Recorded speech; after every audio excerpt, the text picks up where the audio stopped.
Asante sana, Haichka, thank you, and Karibu, welcome. Karibuni, welcome. And Joshua was asking me earlier, why Karibuni? Karibu is welcome. Karibuni is welcome to many people. So today, I'm going to talk a little bit about my work in Africa. Before I do that, I want to just tell you a little bit about, hi, Karibu, Jambo, come on in, Dory. Last Wednesday, we had a presentation. It was the International World Day of Peace. And we had an amazing presentation by some of our students in human security and peace building. And I was really touched by their presentation, and I thought today I'd like to build on that a bit. And one of the pillars of peace is development, and that's what we try to do through Education Beyond Borders, which I'm a volunteer member of. So we'll look at an aspect that we hope will bring peace to the world, which is development. Another, and I think a component of peace is respect. And learning a little bit of somebody's language is a sign of respect. We share something in common. They can laugh at our pronunciation, right? I think you were laughing at my pronunciation of Swahili. And yeah. And by the way, the tribe is Swahili, but the language is Kiswahili. So the tribe would be Meru, and the language would be Kimeru. Right? The tribe would be Kikuyu, the language would be Kikikuyu. Kikikuyu, right? So, and the tribe is Luo, the language is Kiluo. Okay, so now you know how to say, now you know a little bit. And actually, a lot of you know more Swahili than you would think.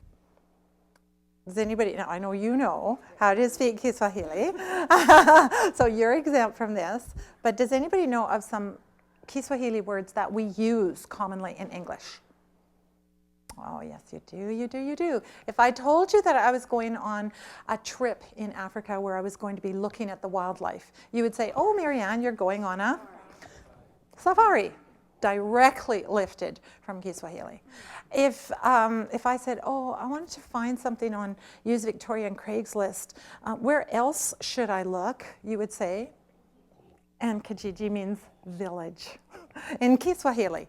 What else? You can probably think of a few. Oh yes, okay, I can think of one. We came in and I said, Jambo, right? And some people, to be cool, they'll say mambo. You know, it's just kind of cool. Mambo, mambo, jambo, jambo, mambo, mambo, right? Have you ever heard mambo, jambo? Does that sound familiar to you? Directly, you know, English language has taken that, right? Can you think of other ones?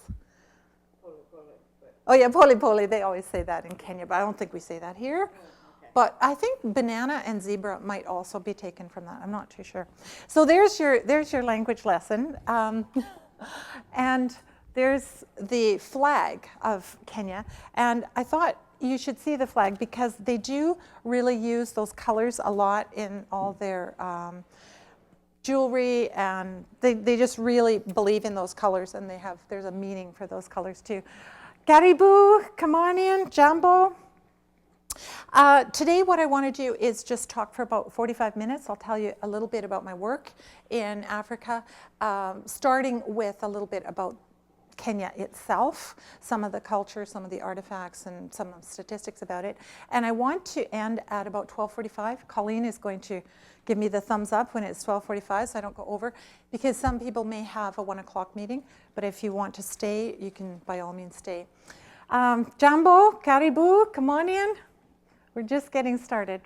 So I thought, just for the research ethics, these are all my own pictures, so I didn't need to get them copyrighted. And they are the people in the pictures all said they would love for Canadians to see their pictures. So I do have fully informed consent. Jambo, Karibu, come on in. One thing I thought was interesting about this picture is, can you see the difference? Like, our gender differences are quite different than when you go over to Kenya. So can you see what I mean by the gender differences over there? Some of the things that we would find would not be a gender difference are a gender difference over there.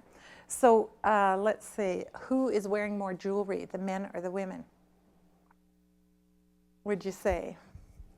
Probably the men, and I would say that that is often the case. The men wear a lot of jewelry. They, for example, they pierce their ears and have a, quite a large hole, and they'll put things, lots of jewelry in that hole, like a lot, and it dangles down. Some of them, it's big enough they can put their cell phone in there, and which, by the way, they do have cell phones because they skipped that whole wired technology, so they can't understand why you would have a landline, really.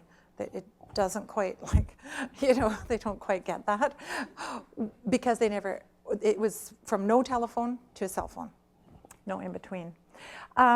Some of the tribes that I met, I've identified them there.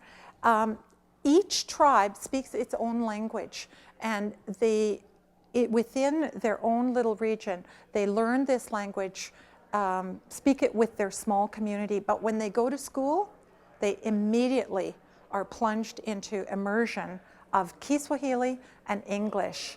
Jambo, Karibu, come on in. Jambo, Felicia. Come on in, have a seat. Jambo, Karibu.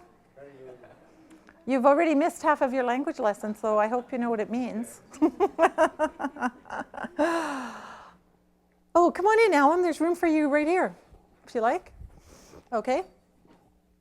So the official languages of Kiswahili and English begin instantly when the child enters kindergarten, but they are already speaking a language that is as different from Kiswahili as Japanese is from English, because the tribal languages, there are about 42 tribes in Kenya if you look at them from the point of view of the culture and the language, and they are very distinct, and there's more dialects than that. So these children instantly have to learn 2 new languages at the age of 3 or 4 or 5, whenever they start school. And you'll notice that the average life expectancy has actually gone down. 10 years ago in Kenya, their average life expectancy was 52. It's now gone down to 47. Anybody know why? Hazard a guess?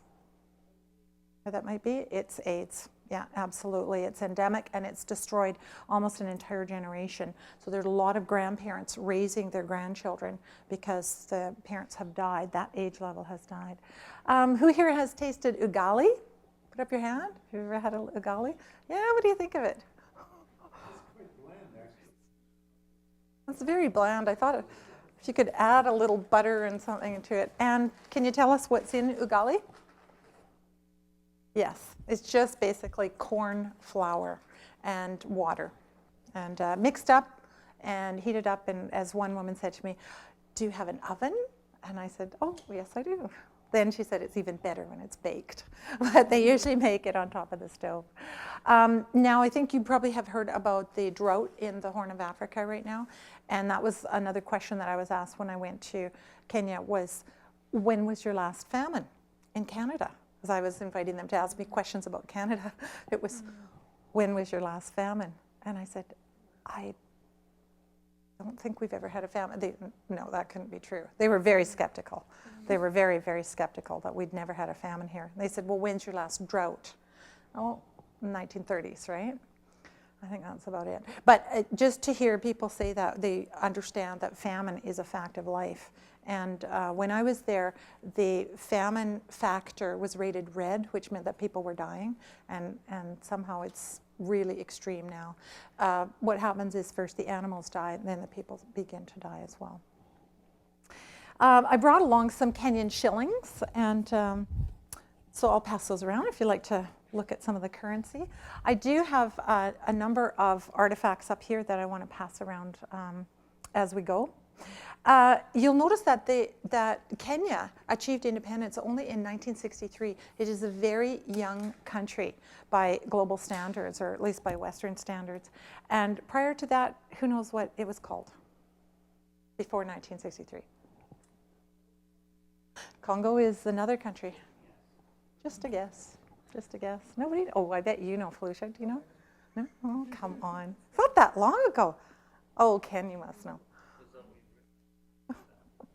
Yeah, British East Africa. All you have to do is read the slide and you've got it. Yeah.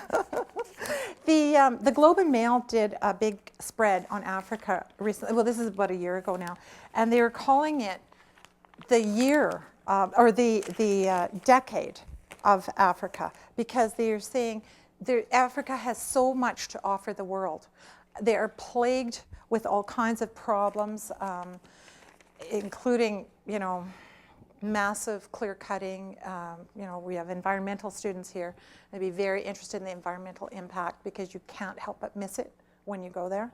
And many, many other problems. So I'll pass that around if anybody's interested in just scanning some of the headlines. But I do think that there's an amazing future for Africa if we can give them some help. And Royal Roads has an honorable tradition in helping these people, working with them, especially through human security and peace building, to support their efforts at independence and harmony and peace.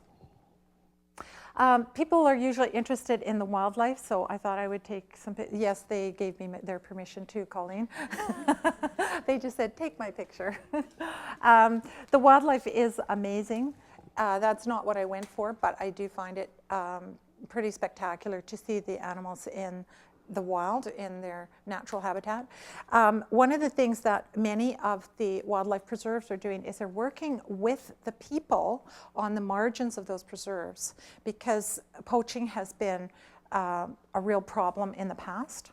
And they've said, what do we need to do? How can we help you so that you don't need to poach these animals?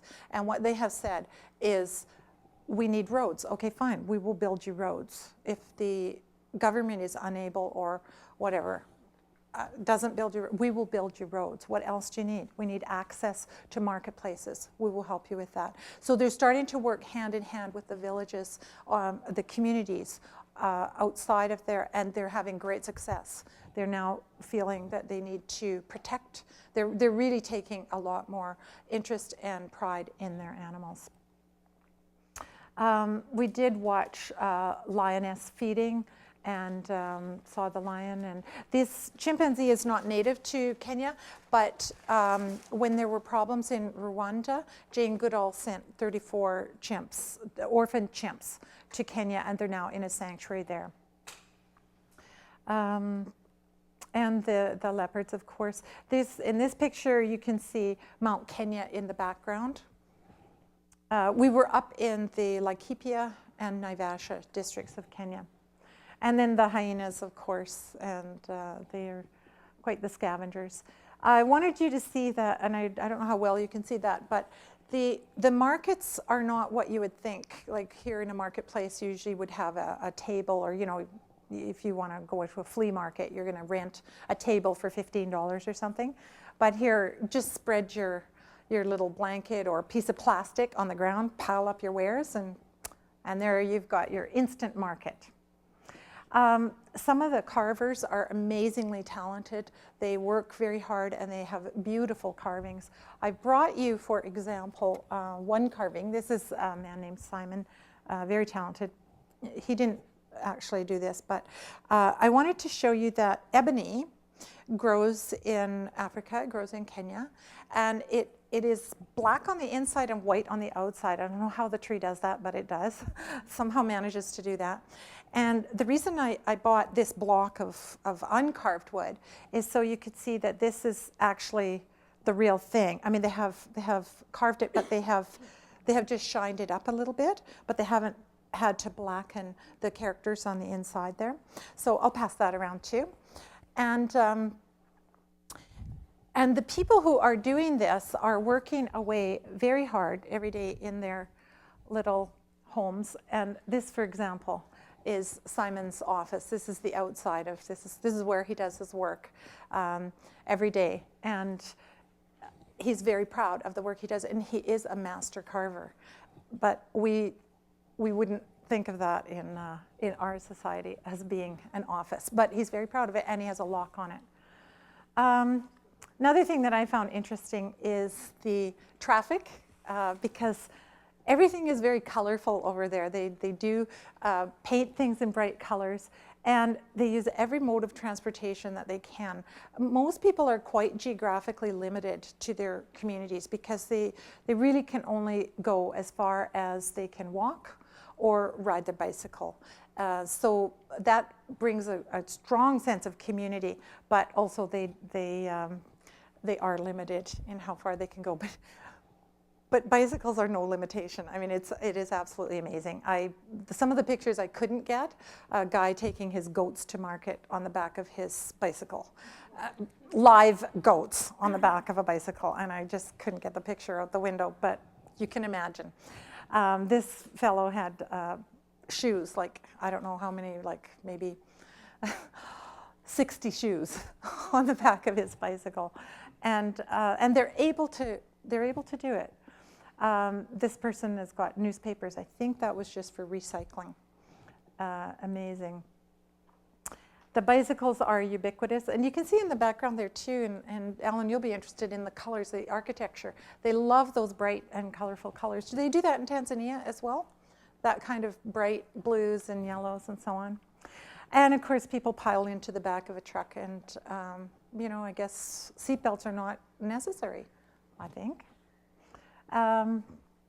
The water bottles, this woman with her child has got jugs of water. Those actually are empty, but she's going to fill them. And that is something that you see everywhere in Kenya, is the water holes. There's always a lineup at the water holes with people filling up every possible kind of container with water and then taking it around however they can manage to get it back to their home.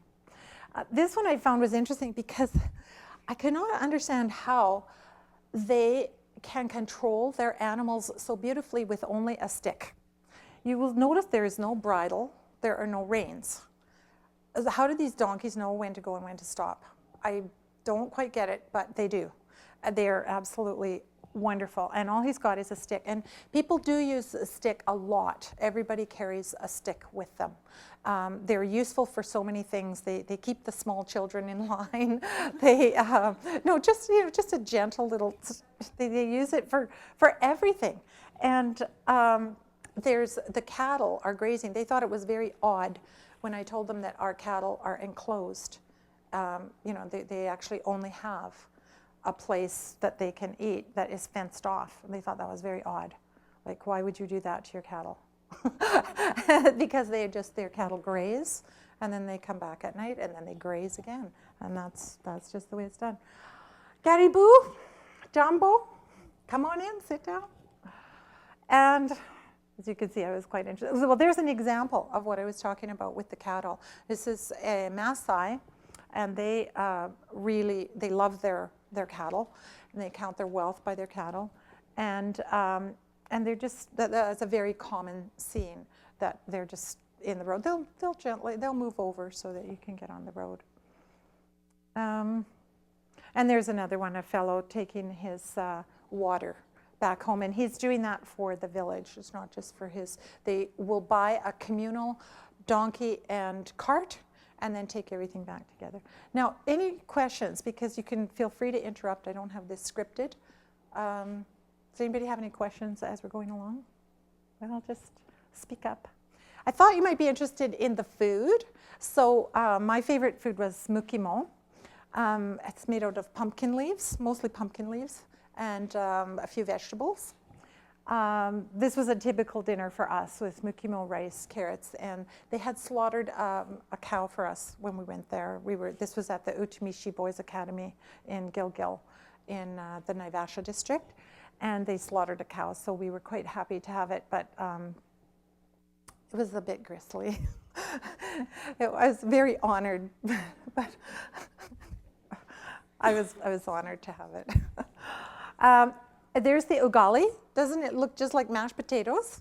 So you think you're going to have... What are you doing with that spoon? Yeah, exactly. So it looks like mashed potatoes, but it doesn't taste like mashed potatoes. It doesn't quite have the flavor of mashed potatoes.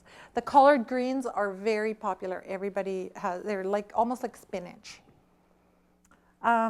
This is just an empty classroom because in Kenya, school goes year round. So they have 3 months on, a month off, 3 months on, a month off, like that. Often, though, the students stay at the school during the month off, and sometimes the teachers are asked by the Ministry of Education to stay with them, just to supervise them.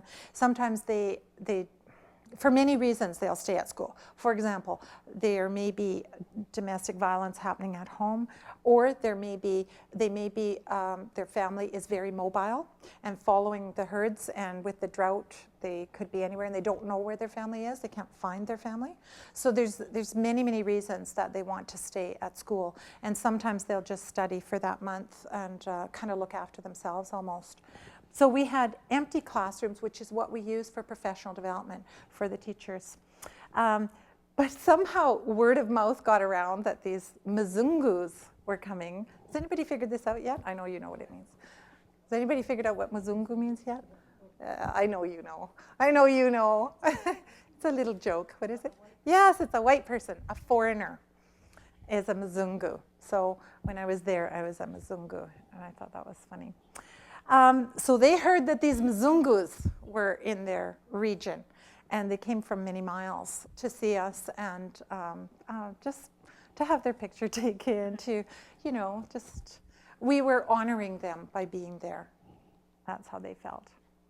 And those are some children at Endana, and very poor community where actually, when we got to Endana, to this community, we were driving through miles and miles of what seemed like desert with tombstones. And finally, I asked the driver, can you just stop for a minute? Have you been to Endana, by the way? No? Have you been to Endana? You've been to Endana. Did you go through that too? Those miles and miles of... Well, I thought, what are these little things all over the place? And we stopped, and they were tree stumps. It had previously been a forest. I absolutely couldn't believe it. And if you want to see the effects of deforestation, try going to Endana. Miles and miles, hours and hours on just dust. But what was previously teak and hardwoods, I mean, amazing. But the people need it for firewood. I mean, I'm not blaming them. But there was no thought to how long it would take and what would happen. What were the consequences? So that brings us to Education Beyond Borders. And the reason that I sit on the executive of this non-governmental organization and act as a volunteer with them, because they want to develop capacity in the teachers' leadership capacity, and also they want to give them a sense of pride and a sense that what they're doing is useful. Teaching is a very poorly paid profession.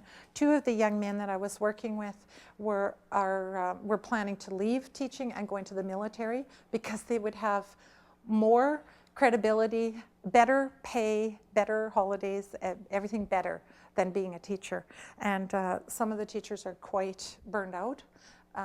The maximum class size is supposed to be 50 students in the elementary levels, and the teacher said to me, oh, what I could do with 50 students. They've got 86, they've got 120. They say, thank heavens not all of them come at the same time, because they're really crowded in there. So if you look at educators, and I'm talking about K-12 now, there are about 59 million educators worldwide, and by helping our colleagues in developing countries, I think that we can make a difference to everyone. I mean, this is what it will take to bring that harmony, that respect, and that peace, I think, to our world. Some of the teachers in Kenya are what are called untrained teachers, and I actually have a friend who is an untrained teacher. His name is Nelson Miriyuki, and Nelson graduated from high school, and then a month later was teaching grade 4 with that's what they mean by untrained teacher, no training. But he said he was teaching with people who had dropped out in grade 10 or grade 11, and they were teaching in the elementary school and the primary school. So that's what we mean by, and when we went in and we said, are you interested in some professional development for us to work with you? They said, well, what is that? What is professional development? What does that mean? What could we possibly do? And so it was a whole learning curve, and to see the smiles and the look in their eyes when they began to see, oh, we can group our kids into groups, and then instead of having 86 individuals, I can have 10 groups of 8 each, and that would make it so much easier for me. So they were really happy to see, just for a few little instructional methodology tips. And I'm in that picture, but never mind. I am in there. So what we do, what Education Beyond Borders does, is we go into a country where we've been invited. So we put out the word, we say, this is what we do. If you're interested, then we'll come and help you. And we meet with the Ministry of Education, we meet with the district education officers, and we meet with the teachers themselves. And so the funds that are donated to Education Beyond Borders go to the teachers to provide supplies for them and to provide their living accommodation. When they come for a week, and they have to stay in the accommodation, so that pays for their living allowance, like their food and so on while they're there. And I was taking registration. I was at the registration desk, sort of outdoors, and this one gentleman came. Registration was supposed to be at 8 o'clock in the morning, and one gentleman showed up at 10:15, and I said, oh, hello. We are inside. I said, where have you come from? And he pointed to a hill that must have been 35 kilometers away. It was way on the horizon. And I said, what time did you leave this morning? He said, about 5:30. He'd been walking for 5 hours to get there. So I was glad I didn't say anything like, why couldn't you be on time? Obviously, he couldn't be on time. And just a tiny little overnight bag, like a duffel bag for a week, to spend a week there. Amazing. And they really take pride in staying clean and well kept and a professional appearance at all times, despite no running water, inability to, no laundry facilities or anything. They always look wonderfully clean. So what we do is we go in the first year and we ask, what are your needs? How can we help you? Here's what we have to offer. What are you up against here? Tell us your challenges. And we work in small groups because all the time we're trying to model the kinds of learning activities that we want them to take away with them and implement back in the classroom. And then we start doing a bit of the professional development. The next year, we try to get them co-facilitating the training. So we invite them to get up and actually facilitate with us so that they get a feel for that facilitation. We also get them to create professional learning communities. So they go back and they have an actual group of people that they then will promise to stay in touch and that they will then share with their own, their colleagues. Jumbo, Doug, Caribou. And I'm just talking about the cycle of Education Beyond Borders, how we do the professional development. We're in the second year, we're co-facilitating, and they're developing these professional learning communities. So they can, when they go back to their own community, they then will be able to share what they've learned. In this way, we plan to, we hope that when we conduct a professional development workshop for, let's say, 40 teachers, if each one of them goes back and does that workshop at their school, we're going to hit now 40 schools. And so we've been trying to chart the performance, and it is working. In the third year, we get the African teachers to take the lead, and then we'll just help them and co-facilitate. And by then they're starting to get a bit more of a feel for it. We keep in touch with them, over the course of the year. We communicate, the first thing we do in the first year is encourage everybody to sign up for a free Hotmail account. Sometimes they have to walk into town, but there's internet cafes all over the place. And then we can communicate. We really have to have that link. And by the last year, which is going to be this following year, will be the fourth year of the cycle, they will be doing pretty much all of it themselves. So these are some pictures from the actual workshops, and these are showing what we're doing. It's exactly what you would expect from any kind of a workshop. Oh, welcome, Garibuni. Come on in, have a seat. And you can see that we use flip chart paper, we use all, everything that you would think of in a professional development workshop. One thing that really struck me very profoundly was we were doing some photocopying. We had bought reams of photocopy paper. You know how it comes in a piece of paper that's printed on one side and you kind of rip it open and throw that in the garbage and then you've got all your nice clean paper? Sorry? Yeah, well, so we were doing that, and we had this wastebasket that had all this paper in it. And I happened to go back in the room a little while later, and two of the teachers were going through it, and they were just ironing out the creases and nicely folding it. And I said, I'm so sorry. Let me help you. It's really embarrassing when we think of how we will recycle that, but we won't reuse it. We wouldn't consider using that paper in our day-to-day life. That's just goes straight into the recycling. But they need it. And their notebooks, I wish I had taken a picture of somebody's notebook, because every line is written on front and back of the page, and very small printing, handwriting. The children really use every bit of space that they have. So what we're trying to do,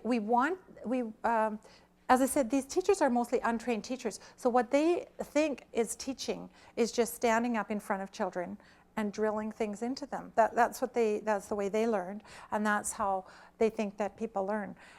Similar to what we're doing right now in a sort of a lecture style, but with like they might have a blackboard and they might not. So there wouldn't be any visuals along with it. So for them to understand the concept of experiential learning, active, engaged learners is extremely, it's hard for them to grasp how they would do that in their classrooms. Once they get it, it's away to the races. They're like any professional. They're like anybody who's smart and dedicated to their jobs. They do a great job of it. But it just isn't, it just needs to be introduced to them. Basically, that's all. We also want to alleviate teacher anxiety in using computers. As I said, most of them don't have an internet, like an email account, and that's critical for staying in touch. There was a man that I met, his name was Bernard actually, and he was 42 years old, and he had been a teacher ever since he was about 18, and he was so happy. He said, today I touched a computer for the first time. Touched it. And this was so meaningful. Like he had this glow about him, this pride that he had been able to do that. So you can see it's a bit of a jump then to expect him to go and sign up for a Hotmail account and so on. So we have to get them so they're not anxious about technology, and so that they understand this is going to benefit them and their learners. And they do want it. It's just a bit difficult. So this was, I took a picture of some of the challenges that were facing the teachers. Some of them are similar to us, but there's a lot of,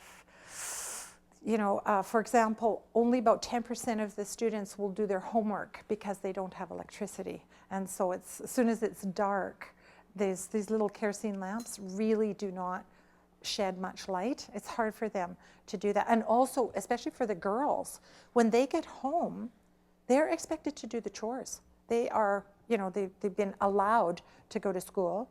Now that you're home, put those books away. It's time for you now to start doing the chores around the house, and it's not easy for them to do. So homework is one thing. One of the things I suggested to them is that the students could use their time. They might suggest to their students, they walk many, many miles every day.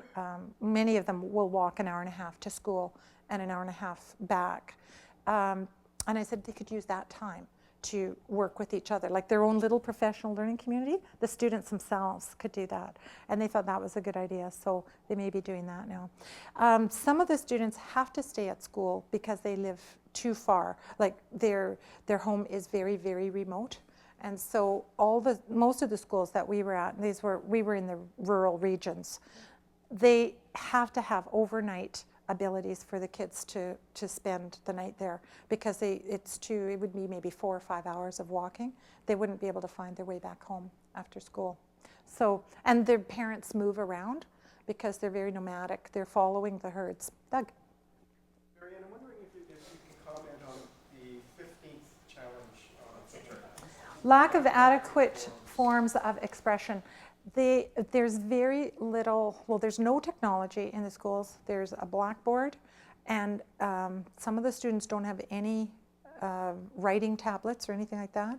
There's maybe one book for every 8 students to share. So that, I think that's what they mean, is that there's not, they don't have the ability to express themselves even in writing sometimes. It's all oral, which is okay. You know, it's a great tradition, but they feel that they need more than that.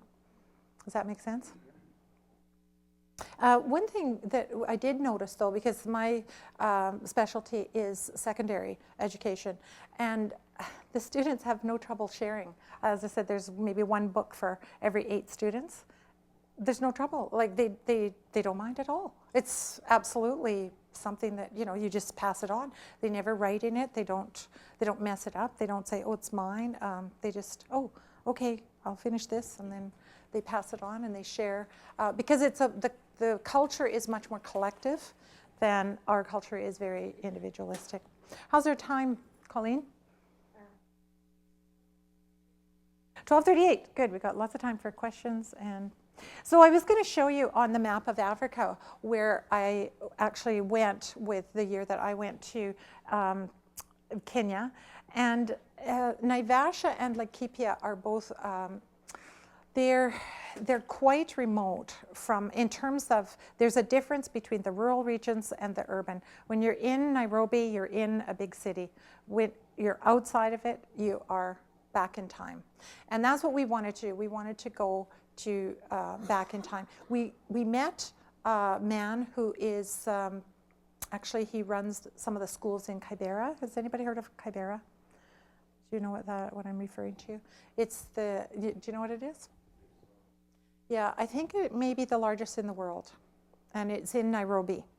And that has its own challenges and difficulties, and we didn't go into Kibera. So I'm just putting that out there because we didn't do the urban stuff. We were in the rural regions. And there was a group that went to Mbita, which is on the shores of Lake Victoria. But mostly we were in Naivasha and Laikipia. We also had a group that went to Cape Town in South Africa. So those are 4-year cycles. So in each of those communities, we have teachers who have now formed professional learning communities who are now working with their colleagues to share ideas that we've supported them with. This is an example of, we stayed at the Utumishi Boys Academy in Gilgil, and they actually had a computer classroom there that had been sponsored by an organization, I don't remember who, but they had a big plaque, and they knew who had donated to them. And these teachers took turns. Now that's one of them is, or 2 of them are people from our team. But the teachers would take turns logging onto the computers, and what we did is we packaged up library in a box type of thing, so because they didn't have internet connection. So the internet connection, you pretty much have to go to the internet cafe. So we took little, like, I don't know, CDs or something, and we gave them it's all these various sites. We copied them onto there so that they could actually get a feel for how to navigate around the internet and how to use the computer, because it's quite unusual. Like, if you've only ever used a blackboard sparingly, moving to a computer is a big step. But they're so happy. You can see in the lower left-hand corner how they dance. I mean, the people really do. If you were here a bit earlier, you would have heard the music. As soon as you put any music on, the people start dancing and swaying, and they're very, very joyful and very active. Jambo GB, Caribou. So the PLC is how we refer to the professional learning communities. And we tried to have it online as well. This is why we need to have our connection, our internet connection with them. We need them to have be able to join us and talk to us about what's working and what's not working. So you can go to the Education Beyond Borders site and you can join up and you can see who's a member, what, you know, it's like Facebook or any other kind of social networking site. You can see what people want you to see, and you can meet people from other countries. It's mostly Kenya, but we are having, I noticed some people from India are starting to get on this site as well. And the beauty of that is that if you have a teenager or somebody who's in school, you can connect with a school over in Kenya as well, with their teacher. And then you get the cross-cultural understandings, I think, happening. You know, they begin to, the younger generation will start to understand what they're up against and some of their challenges. And some of the similarities too. You know, a lot of them, a lot of young people have the same type of challenges that they're facing. You know, independence from their family and so on. It's different, but some the same. Can you speak to that? Yes? Anything you want to add? Not at the moment? Okay. So that's what I mentioned to you, that using the internet in a box, that was one way that we overcame the lack of internet capacity. We just did what we felt that they needed, took that to them, and so on. Let's see. Oh, and there's a number of partners that we have, organizations, NGOs that we have partnered up with. So Olpejada is based in the UK. It's a conservancy. They hosted us, and immediately when we left, they were hosting Médecins Sans Frontières. See you, bye, Heichka. So they will host, they are very, very connected with the communities, and they will host anybody who is starting to help like their community. They will give you a discounted rate on accommodation and so on. There's a Project Kenya Sister Schools and other ones. We had some performance measures that we tried to meet. We felt that as we probably in the first year, 2009, we felt that we would probably impact the learning of about 9,000 students. By working with the teachers, that ripple effect, we would hit a lot of students with that information. And total, in Kenya and South Africa, 19,000. These are some pictures of, you can see that the kids are pretty packed in there. So what can you do? You can think about this. You can join educationbeyondborders.org. I also did bring a donation basket. If anybody wants to donate, it's not a fundraiser, but if anybody wants to donate, I'll pass it around. And that will go directly to Education Beyond Borders. But basically, what today is for is to develop understanding and awareness and a little bit of the language. So how do we say hello in Kiswahili? Everybody remember? Jambo, jambo, and they usually shake hands. And welcome, karibu, karibu, right. Okay, well, thank you very much. It's 1:45. I got the hi sign from Colleen. And anybody who wants to stay. You can look through these artifacts and we can talk some more.